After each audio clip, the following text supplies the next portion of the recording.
दादा संदीप क्षीरसागरांबरोबर चर्चा झाली. अरे तुम्ही ना इतके वेडे आहात. मी राज्याचा उपमुख्यमंत्री आहे.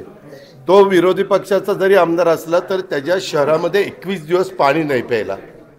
ते सांगायला आला की दादा त्याच्यातनं काहीतरी मार्ग काढा. मी त्या जिल्ह्याचा पालकमंत्री आहे.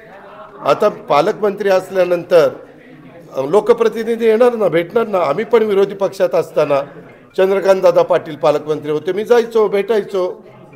तुम्ही असं काहीतरी एक भाऊ निर्माण करता, लगेच ब्रेकिंग न्यूज हे भेटायला.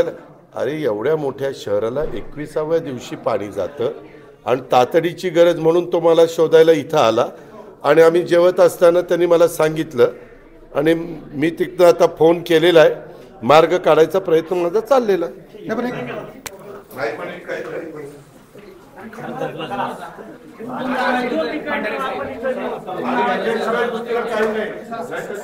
सचिन घेतलंय ना.